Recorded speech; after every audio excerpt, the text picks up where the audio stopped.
लाल बाबा rice studio से आप देख रहे हैं न्यूज 18 बिहार झारखंड। जोहार झारखंड में हूं संतोष गंगवार। बुलेटिन की शुरुआत करेंगे धनबाद से आ रही बड़ी खबर के साथ। दामोदर नदी में 5 युवक डूब गए। 3 युवकों को स्थानीय लोगों ने बचाया है। 2 युवक लापता हैं, तलाश जारी है। दोनों युवकों की हालत गंभीर बताई जा रही, इलाज के लिए अस्पताल भेजा है। सभी युवक बागमारा में के भीम कनाली के रहने वाले थे। दामोदर नदी में नहाने के लिए सभी युवक गए थे। महुदा थाना क्षेत्र का ये पूरा मामला। संजय हमारे संवाददाता ज्यादा जानकारी के साथ फोन लाइन पर जुड़ रहे हैं। संजय, ये दर्दनाक दुखद हादसा जो आज कार्तिक पूर्णिमा थी और कार्तिक पूर्णिमा को लेकर सभी जो युवक है आज नदी में नहाने गए थे और नदी में आज काफी भीड़ थी। कार्तिक पूर्णिमा को लेकर जो 5 युवक को वहाँ नहाने के दौरान जो है तो नदी के 10 धारा में बह गए। वही जब स्थानीय लोग जो वहाँ भीड़ मौजूद थी उन लोगों ने जब इस वाक्य को देखा तो उसके बाद 3 जो युवक थे उन्हें किसी तरह से बचाया गया, लेकिन जो 2 युवक बचे हैं उनकी स्थिति बहुत ही गंभीर है और उन्हें फिलहाल अस्पताल भेजा गया और जो अन्य 2 युवक की तलाश अभी भी जारी है।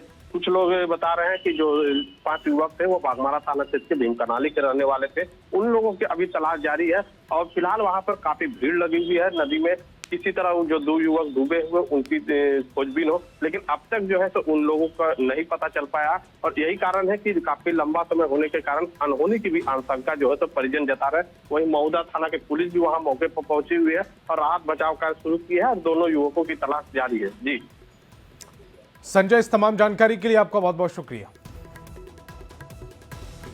अब बड़ी खबर गिरिडीह से है, जहां बंदगुदा गांव में शोभा यात्रा के दौरान 2 समुदायों के लोग आमने सामने आ गए। देखते ही देखते विवाद ने हिंसक रूप ले लिया। दोनों समुदाय के बीच जमकर लाठी डंडे और ईंट पत्थर चले। मौके पर पुलिस ने तुरंत कार्रवाई करते हुए हालात पर काबू पाया है। फिलहाल क्षेत्र में शांति है और स्थिति नियंत्रण में है। घटना की monitoring Giridih SP doctor Vimal Kumar खुद कर रहे हैं। जागो हिंदू जागो, जागोगे तो पाओगे और न बाद में पछताओगे। यह जो घटना लगातार झारखंड में देखने को मिल रहा है, दिन दूर नहीं है जब अपने घरों से हम निकलने के लिए बाध्य हो जाएंगे। हम जब उनके क्षेत्र में जाते हैं वो हमें चिन्हित करके रोकते हैं। हम लोग के क्षेत्र में जब वो आते हैं तो हम तो उनका सम्मान करते हैं।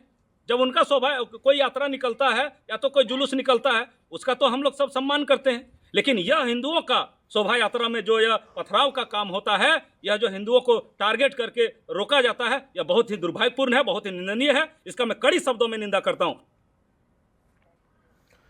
कोडरमा के केटीपीएस पावर प्लांट में एक बड़ा हादसा हुआ जिसमें एक कर्मी गंभीर रूप से घायल हो गए। घायल कर्मी को इलाज के लिए रांची रिम्स भेजा गया, जहां इलाज जारी है। वहीं स्थानीय कर्मियों ने बताया कि हादसा सुरक्षा के पर्याप्त इंतजाम न होने के कारण हुआ। घटना की सूचना मिलते ही केटीपीएस प्रबंधन की टीम ने मौके पर पहुंचकर स्थिति का जायजा लिया और हादसे की जांच शुरू कर दी।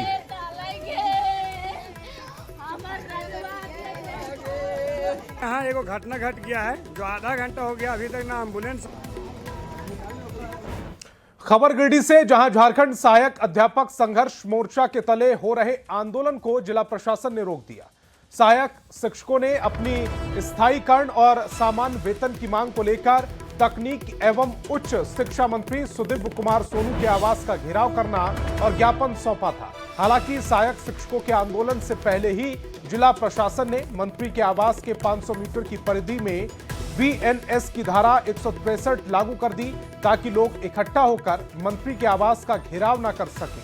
बावजूद भारी संख्या में शिक्षक जमा हुए और आवास घेरने का प्रयास किया गया और अपनी मांगों को मंत्री सुदीव्य कुमार सोनू से पूरा करने की अपील की। कुछ मांग आपका वेतनमान दे लेकर क्या चाहिए? लोग गए हैं मांग करने के लिए वेतनमान हम लोग को दिया जाए। इतने दिन से कार्यरत हैं, हाँ, है ना, तो हम लोग को सुविधा देने चाहिए। क्या कि हम लोग सारा काम जो है एक सरकारी शिक्षक जो करते हैं हम लोग भी करते हैं, है ना आज हद तक हम लोग को संविदा में रखा गया ना और किसी चीज में रखा गया। ऐसा क्यों? दुर्व्यवहार क्यों हम लोग के साथ? मंत्री से क्या मांग करने जा रहे हैं आप लोग? मंत्री तो खुद अवगत है, हम लोग की जो मांग है खुद अवगत है मंत्री जी। उन लोग हम लोग जा करके ज्ञापन सौंपने का कार्य करेंगे और कुछ नहीं करना है हम लोग। रांची से बड़ी खबर मिल रही सूत्रों के हवाले से। बड़ी खबर, डीजीपी अनुराग गुप्ता का इस्तीफा राज्य में नए डीजीपी के नाम को लेकर अब चर्चा तेज हो गई। राज्य के नए डीजीपी की घोषणा जल्द हो सकती है। सूत्रों के हवाले से बड़ी खबर, डीजीपी ने इस्तीफा दे दिया है। इस वक्त की बड़ी खबर, डीजीपी अनुराग गुप्ता इस्तीफा दे चुके हैं। राज्य में नए डीजीपी के नाम को लेकर अब चर्चा तेज हो गई है। राज्य के नए डीजीपी की घोषणा जल्दी की जा सकती है।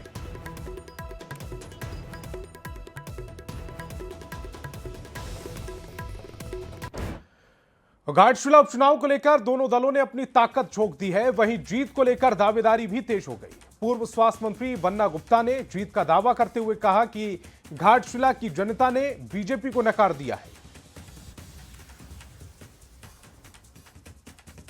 इंडिया गठबंधन पूरे भारी बहुमत के साथ चुनाव जीतेगी, क्योंकि वहां की जनता ने भारतीय जनता पार्टी को नकार दिया है। क्योंकि वहाँ जो मूलभूत समस्या है वो बेरोजगारी की समस्या है, और वहाँ जो SCL का जो कारखाना था उसको भी मोदी जी उठाकर गुजरात ले गए। रेलवे यातायात इतनी बुरी तरीके से प्रभावित है कि जो मजदूर वर्ग है वो समय पर मजदूरी करने भी नहीं जा सकता। खबर देवघर से, जहां कालीबाड़ी मोहल्ले में उस समय सनसनी फैल गई जब एक किराए के मकान में दंपत्ति का शव बरामद हुआ। मृतकों की पहचान रवि शर्मा और उसकी पत्नी लवली शर्मा के रूप में हुई। दोनों की शादी को अभी लगभग 1 साल हुआ था। घटना की सूचना मिलते ही नगर थाना पुलिस मौके पर पहुंची और जांच शुरू कर दी। मौत का कारण प्रथम दृष्टया आपसी विवाद बताया जा रहा है। मृतका के परिजनों के मुताबिक किया गया बहन को, रवि को, जो उसके हस्बैंड है, वो कॉल नहीं उठाया। तो हम जो घर के मकान मालिक उनको कॉल की तो वो कहे कि जाइए आप वहाँ से, रात को लड़ाई हुआ है, गेट खुल नहीं रहा है, कुछ आवाज़ आ नहीं रहा। तो हम लोग दौड़े आए। गेट थोड़ा अंदर से गेट लॉक था, तो हम लोग जाके देखते हैं अंदर में तो उम्मीद तो बहुत प्रक्रिया करने के बाद वो माफ़ी मांगने लगा कि हम लोग एक मौका दीजिए। सबसे तो सब वही मौका दिया गया। 3 तारीख को ये लोग यहाँ पे आया, 3 तारीख को पूजा किया, पूरा बिल्डिंग का लैंड और भी मकान वाला जो था सब पूजा पाठ में किया, और 4 तारीख को ये प्रक्रिया।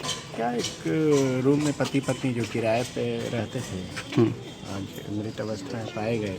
यहाँ पर मकान मालिक जो है उनके द्वारा बताया गया कि रूम अंदर से लॉक था और इन लोग का आपस में झगड़ा वगैरह का हल्ला उल्ला सुने थे रात में।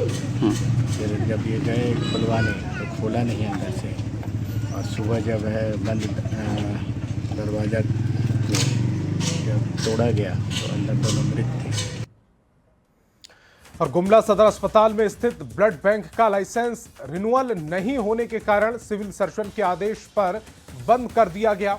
पिछले 6 महीने से ब्लड बैंक पूरी तरह से बंद है, जिससे मरीजों के परिजनों को परेशानी हो रही है। सभी मरीजों को ब्लड के लिए रांची भेजा जा रहा है। हम लोग को बहुत परेशानी का सामना करना पड़ रहा है।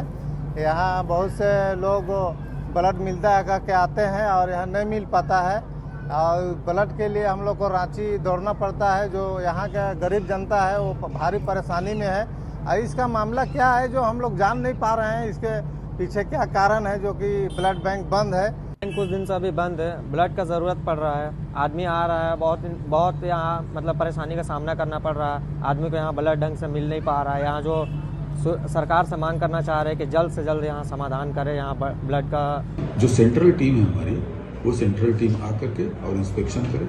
मेरा पूरा विश्वास है कि हमारा अस्पताल जो है, जो गुमला सदर अस्पताल के अंतर्गत जो हमारा ब्लड सेंटर है, वो इस बार अगर सेंट्रल टीम आई तो हम लोग पूरे मानकों के साथ खरे उतरेंगे और हम लोग अनुज्ञप्ति प्राप्त करेंगे। किंतु वर्तमान में अनुज्ञप्ति प्राप्त नहीं होने के चलते हम लोग अभी अपना अस्पताल ब्लड सेंटर को बंद किए हैं। और एनटीपीसी और झारखंड सरकार के 4000 मेगावाट क्षमता के संयुक्त उपक्रम पतरातू विद्युत उत्पादन निगम लिमिटेड के यूनिट नंबर 1 से बिजली का वाणिज्य संचालन आज से शुरू हो गया है। पहले चरण के यूनिट 1 से 3800 मेगावाट बिजली का उत्पादन होगा। इसके साथ ही झारखंड बिजली के मामले में आत्मनिर्भर बन जाएगा। साथ ही देश की ऊर्जा जरूरतों में यहां से योगदान दिया जाएगा। एनटीपीसी और झारखंड बिजली वितरण निगम लिमिटेड की संयुक्त इकाई पतरातू विद्युत उत्पादन निगम लिमिटेड यानी PVUNL से PVUNL के मुख्य गेट के पास खड़ा हूँ। इस बिजली प्लांट का शिलान्यास 25 मई 2018 को भारत के प्रधानमंत्री नरेंद्र मोदी ने रखा था। यहाँ पर NTPC का 74% और झारखंड सरकार का 26% हिस्सेदारी है और यहाँ से उत्पादित होने वाले बिजली का 85% झारखंड राज्य को और 15% केंद्र सरकार को यहाँ पर बेचा जाएगा। PVUNL के लिए बड़ा खुशी और गर्व का दिन। आज के दिन हमने अपनी 800 मेगावाट की यूनिट 1 की इकाई का कमर्शियल डिक्लेरेशन पूरा किया है, जिसका मतलब है कि आज के दिन से हमारा यूनिट हमेशा के लिए ग्रिड के साथ मिलकर ग्रिड को कंट्रीब्यूट करते हुए झारखंड स्टेट की पावर और देश की पावर नीड्स को पूरा करेगा। और आज प्रकाश पर्व के उत्सव पे आज की बहुत शुभ दिन है। उस दिन पे हम सब अपनी झारखंड स्टेट को रोशन करने के लिए कमिटेड है। यहाँ पर बताया गया यानी कि यहाँ जब ये पूर्ण क्षमता के साथ बिजली उत्पादित करेगा तो झारखंड राज्य बिजली उत्पादन के मामले में आत्मनिर्भर बन जाएगा। साथ ही बिजली को झारखंड सरकार बेच भी सकेगी। फिलहाल आप देख सकते हैं कि किस तरह से यहाँ पर PVUNL द्वारा बहुत जल्द ही बिजली उत्पादन का काम शुरू कर दिया गया है, जिससे झारखंड को लगातार निर्बाध रूप से बिजली उपलब्ध हो सकेगी। साथ ही केंद्र सरकार को भी यहाँ से बिजली मिल सकेगा। जावेद खान, न्यूज़ 18 रामगढ़। और धनबाद से बड़ी खबर मिल रही है। गैंगस्टर प्रिंस खान पर एक्शन की तैयारी है। टेरर आतंकी संगठन से जुड़ने का सबूत मिला है। बीते दिनों पुलिस ने 14 जगहों पर एक साथ छापेमारी की। प्रिंस खान गिरोह के 4 गुर्गे गिरफ्तार किए गए। 1 पिस्टल, 47 जिंदा कारतूस, 70,34,900 नगद, 70 जमीन के डीड, बैंक पासबुक, दर्जनों ATM और मोबाइल फोन जब्त किए गए। हवाला के जरिए रंगदारी के पैसे प्रिंस खान तक पहुंचाने का साक्ष्य मिला है।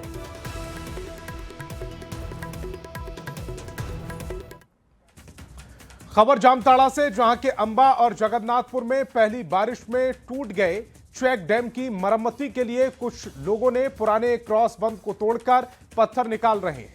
जानकारी के अनुसार जगन्नाथपुर गांव में इसी साल जोरिया पर चेक डैम का निर्माण किया गया था, लेकिन पहली ही बारिश में यह डैम ध्वस्त हो गया। ग्रामीणों ने निर्माण में बेकार गुणवत्ता वाले सामान का उपयोग करने का आरोप लगाया। ये हुआ है काम तो वो टूट गया, बनते बनते टूट गया। अच्छा, इसके साथ भी वहाँ पीछे में और एक आपका ये था चेक डैम है, उसको तोड़ दिया गया है। उसको तोड़ दिया है JCB लेके, तो पत्थर लगाने के लिए। फिर अब हम लोग ऑब्जेक्शन किया, इसलिए अटक गया। अच्छा, वही पत्थर यूज करना था यहाँ? हाँ, वही पत्थर यूज करने के लिए तोड़ा था। तो मना करने के बाद और नहीं लिया? ना, मना करने के बाद और उस पत्थर नहीं लिया। घटिया हुआ बालू से गथा गया, सीमेंट का यूज नहीं किया गया, ऊपर से सीमेंट यूज किया गया। देखिए ये धस गया है, इस सामने पेजेंट है। बोलने के बाद बोला जो हम लोग यही काम करेंगे, इंजीनियर बोला है हम लोग को JE।